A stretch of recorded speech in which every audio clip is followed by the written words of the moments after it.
Hi, welcome to Brass Eagle Blinds. I'm Doug.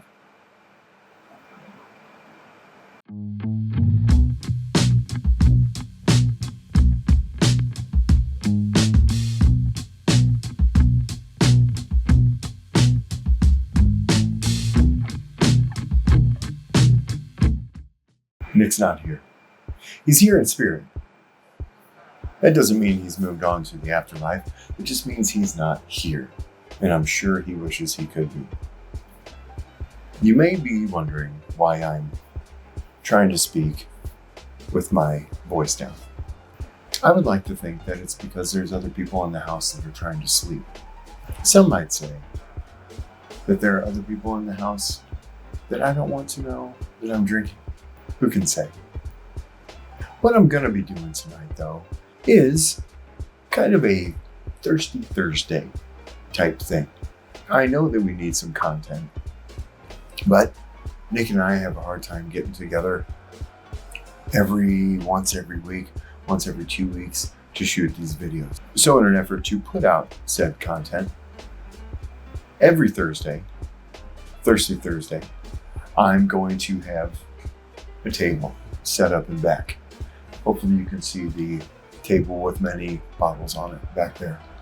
Now I won't be drinking every single one of those bottles tonight, but what I'm going to do tonight is go through bottles on the table. I'm going to kind of pick them at random and go through those bottles and tell you whether or not I'm going to drink some. I'm going to tell you whether or not I would purchase that at a bar. Now, it's a little bit difficult for me considering I own a bar, but I'm going to tell you, kind of what I think. Would I buy that at a bar? And, give you an estimate of maybe what I'd pay for it. So that's what I'm doing tonight. You're welcome. Content provided. I also wanted to touch on what I'm going to be smoking tonight. I am going to smoke this Southern Draw Rose of Sharon Lancero. So you don't see these all that often. It is a limited edition. Lanceros can be fun sometimes. You get more wrapper with every draw.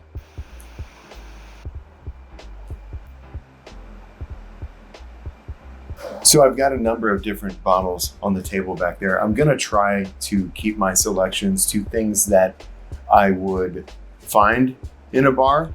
I have some idea of what that might be, So I just didn't want to throw in things, just put things on the table that, would you buy this at a bar? Oh, would you buy that, GTS? Oh yeah, I probably would. It's not on the table. I wanted to make it reasonable. I wanted to make it bottles that if you did go into a bar or a lounge or anything like that, you had a good chance of running into these. So, pick out some of those, drink them, let you know, would I buy it? How much would I spend on it? And, maybe you come out a little bit wiser. So the first thing I gravitated towards just so happened to be like one of my favorite whiskeys that is out there right now. This is Old Forester 1924. Hopefully that's being picked up by the camera and isn't all out of focus and shitty. The first time I ever had this, I think a couple years ago, I think the hype was so real that I expected this to be the second coming, right? And it left me underwhelmed. But then as I've had it more and more, and I've gotten more, bottle after bottle, killed a bottle and then had to get another one, I found myself realizing that this is one of my favorite just shelfers. It is a little bit pricey, it's always going to be, just over $100, and that's if you find it. But man, it's so good. 100 proof, 10-year-old whiskey. Would I buy it at a bar? You bet your ass I'd buy it at a bar. Oh man, It's that classic. I mean, this is everything that I expect Old Forester to be. It's molasses. It's very sweet. I got a little bit of a cherry, like tart on that nose. It's just good. It's just good whiskey. It's just good whiskey. Just drink it. Oh yeah. How much would I pay for it in a bar? Now, keep in mind, ours at 898, we have 1.5 ounce pours. A lot of places do 1 ounce pours. So keep that in mind whenever I'm talking about price, how much I would pay for the pour, because everything, all of my dollar amounts that I would be willing to pay for it, they're all going to be based on 1.5 ounces. So I'd gladly pay between 20 and 30 for a 1.5 ounce pour of 1924. Cheers. And some of you may have noticed that I'm not speaking as quietly as I was at the beginning of the video. I think I'm in the clear. I'm okay. Second pour, a little bit of Tin Cup 10 year. This would be, if I was gonna have a pour of this in a lounge or a bar, I would definitely say that it's to be a really good starter pour, or a pour for someone who doesn't necessarily drink whiskey all the time. This is coming in at a cool 84 proof, 42% alcohol. You can tell that I haven't had very much whiskey to drink yet, because I was able to do that math like that. It smells pretty good. It's got a decent nose on it. I always feel like I have to say, though, that like when I say, would I buy it? I'd buy a pour of so many different whiskeys if I hadn't had them before. This is really going to be me telling you if I would buy it, knowing what I know after I drink it. Okay? So, because like the first time experience with almost any of these whiskeys, given a reasonable price, I'd be like, yeah, of course. Let's serve it up. You know, I want to try it. So, admittedly, I don't know a ton about Tin Cup. I know almost nothing. But I thought it was a Colorado whiskey. It does say bottled at elevation, bottled, and it does say cut with Rocky Mountain water. So that's something, but it's a product of Indiana, MGP. Sure. Oh, it does say, okay, yes, it is from Denver, Colorado, Tin Cup. I will say it's not a whole lot going on here. It's not very complex. I don't get that 10-year age off of it. I don't taste that. I don't taste oak at all. I taste, really, it kind of reminds me of a 4-year, less proof bottled and bond product. That's about it. Would I buy it? Probably so. I'd probably buy it if I hadn't had it. Having had it, if you were going to charge me $10 or less for an 1.5 ounce pour of this, I'd start off my night with it. Wouldn't be a bad starter. Not a bad starter at all. Gets that palate ready for something that you might be a little bit more excited about. Bottoms up. Like water. Next up on the Listeroonie, we've got a Nulu straight bourbon whiskey. 100 proof. This is a Missouri exclusive. Oh my gosh. You may or may not pick up on the fact that I didn't pour myself a ton. I know what to expect from this, and there's not a whole lot here that I'm gonna praise. It's a little bit sour. It tastes young. This bottle is non-chill filtered, so it's got that going for it. It is 4 to 6 year MGP bourbon. Fantastic. More MGP. I gotta be honest, it smells very similar to the Tin Cup that I just had, and it's just a little bit younger than that. A little bit younger, a little bit higher proof. You could convince me that these two things came out of the same barrel You just put more water in that one and said, go for it.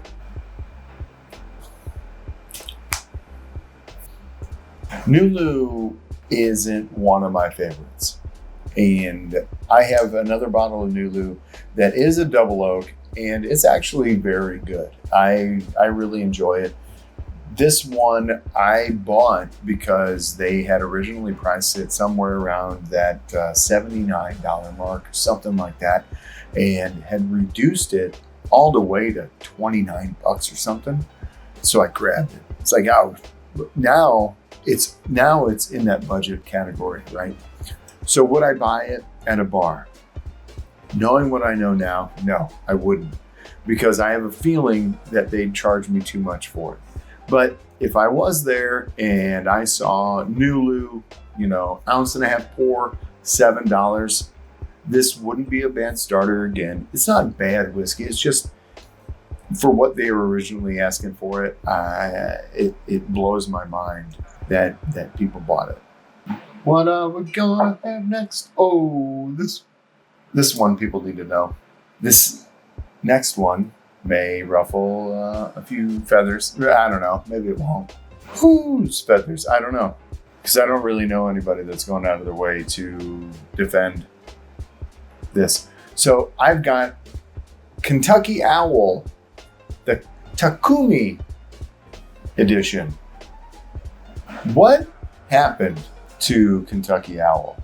Before I even pour this, I know that this is just not very good, in my opinion, for whatever that's worth. Yeah, well, that's just like your opinion, man. What happened to the integrity? What happened to the honor? What happened to the honesty? The price they were trying to sell these bottles for is robbery. I picked this one up at Costco, I think, and it was still 79 bucks, 69 bucks. Now, I know that's way under what the thing was being sold for when it came out, and I know that's way under what MSRP was for the shelfer, but holy moly, even just on the nose right there. I'd rather have the tin cup. I'd rather have the Nulu. I don't understand what's going on with this bottle. What limited release? Oh yeah, of course, right, got it. Okay, well, here you go, because it was a collaboration, right?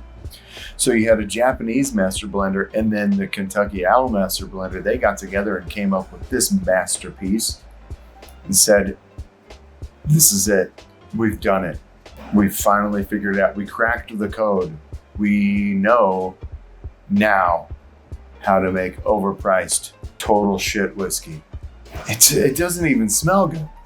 What is it supposed to be? What is it made of? This is stupid. It tells me nothing on the bottle. I think they just took some of their shittier whiskey and like, hey, are you willing to sign off on this? Are you willing to put your collaboration project on this? I know you guys didn't actually taste it or do anything, but listen, we got to put this out like next week. Yeah, I guess. Go for it. Go for it. It's only my name that's on the line. I feel sorry for those guys. I won't say their names. They don't want to be associated with this bottle, I'm sure. There's no way they got together and they came up with this and they were so happy. I'm not going to drink this whole one. I'm going to pour it right back in there. If you come over to my house, you're going to get some of my Kentucky Owl backwash. Sorry. There's no way I would buy this at a bar. Zero chance I would ever give you money for this. Reason being is that I know how much that's going to be at a bar. And it's no fault of the bars. I know how much they had to pay for it. It's very expensive, or at least it was at one time. And there's a really good chance that if they bought it when it was very expensive, they've still got it because nobody likes it. It's not good. I don't know who that's made for. I don't know. I don't know who that's made for. I just poured it back into the bottle. First one on the list. This is a no buy. Next on the list, I'm just going to say before I even show it to you, is a definite buy. This is my favorite release of 2025. This is Elijah Craig Barrel Proof B525. I think we've got all 3 releases at the lounge from 2025. Actually, you know what? One of them might be in 2024, but it doesn't matter. This one is better than those. It's 11 year, 6 months to be exact, 126 proof. It's my favorite release that they came out with last year. Like I said, it just tastes better. This is the first release that they've had in some time that I would say, in my opinion, is really getting close to that C923. Bottoms up. Great whiskey. Would I buy it? Of course I'd buy it. I would give you between 15 and 25 all day, every day for that pour. I think it's fantastic. This next one is going to put me in a bit of a conundrum because I'm sure that there's places in the United States that this is readily available on the shelf anytime you probably want. Missouri is not one of those places, and I don't know who you would even get this from, but it's fantastic. Before I even show you, I will tell you 100% this would be a buy. This would be a pour I would buy in a heartbeat. Now, the question I guess remains, what would I pay for that pour? We'll get to that. What I'm gonna be drinking is this Conviction Double Oak. You may or may not have seen Conviction Double Oak on SLB Drinks. Their whiskey channel is absolutely fantastic. They're one of my favorites. They definitely are an inspiration to Nick and myself for this channel. And I think probably an inspiration to anyone that gets into this kind of area and wants to do anything on YouTube whiskey related. They are a incredible example of how to do it right. But anyway, this one happens to be a South Carolina Select. It is a double oak barrel pick. Now it comes in at 109 proof, double oak, straight bourbon whiskey. The closest thing that I could say that this would remind me of, if I had ever even, so it reminds me of something that doesn't exist. But if you were to take Woodford Reserve Double Oak and you were to make it 109 proof or 105 and above,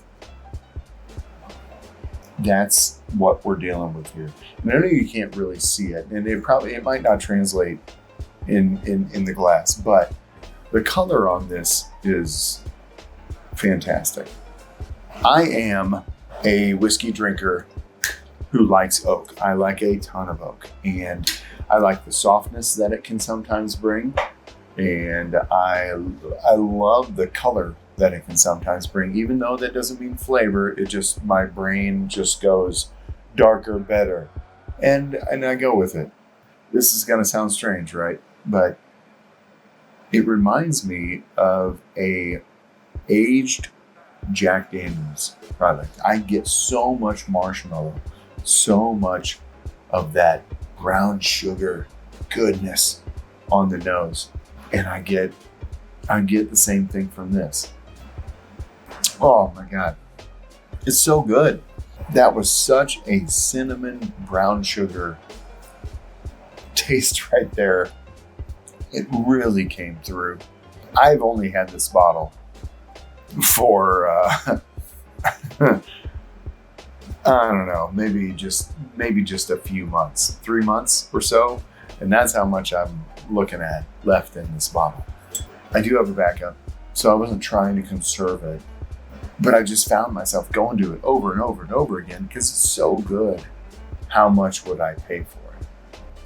I have to put myself in a place that would have this readily available all the time, knowing that I would gladly, and this would be overpaying for it, I would gladly give you, again, I think between that $15 and $25 for an ounce and a half of this all day, every day, because it's that good.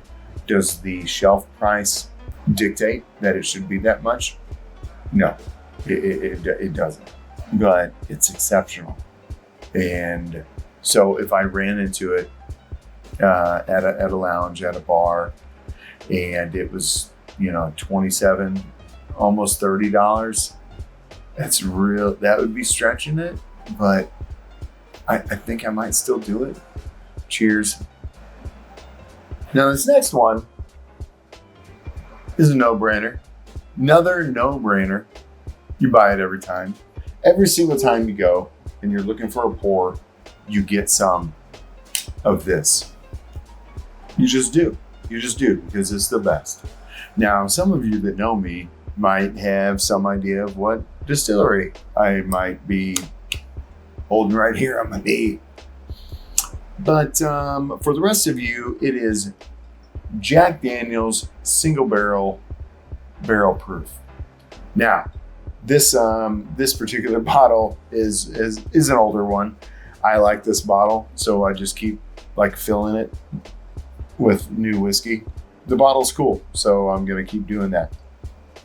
This one that's in here, I believe, is from Rickhouse 8, and I think it's 129 proof. Would I buy it? Fuck yeah, I'd buy it. Now, everybody's different, of course. Everybody's got their own flavor profiles. I get that. I had that B525 Elijah Craig earlier. That is one of my favorite releases of Elijah Craig barrel proof in the last 2-3 years, right? I would almost say that every single instance of Jack Daniel's single barrel proof that I have had in that same amount of time, no matter what rickhouse it comes from, no matter what proof it is, I have enjoyed at least as much, if not more, than every single one of those Elijah Craig releases. Now, those are strong words because not everybody's a Jack Daniel's flavor profile, right? Well, I think a lot of those people are just full of shit. How's that? I don't really think that it can be beat for a barrel strength whiskey out there. I think this is the best. And you're going to probably find it between that $15 and $25 price range. And it is a buy every single time. I think I'm going to have one more. Let's call it a day. Now, this next one is special for a lot more reasons than just the whiskey inside. This is Fallen Brothers. And this particular bottle is Rise and Shine Outreach. This one comes in at an almost hazmat of 139 proof. Almost made it. Almost made it. But anyway, they do a great job over there, and the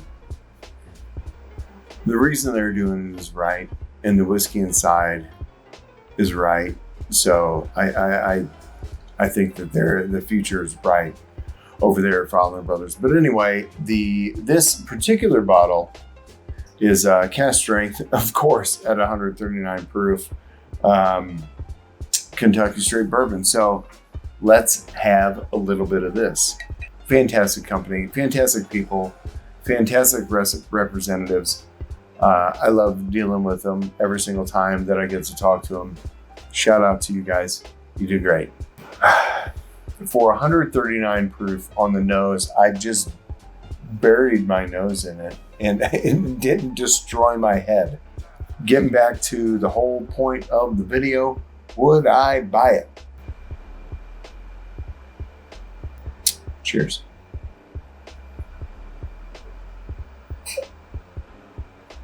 What would I pay for it?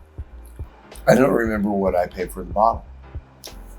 So if I was going to end the night, say I was going to have one more pour, something that I wanted to remember the night by, maybe a little bit. And if I was in the right establishment that could tell me a story, maybe a little bit about Fallen Brothers before I had the pour, I think I'd go between $20 and $35 for that pour, given the experience.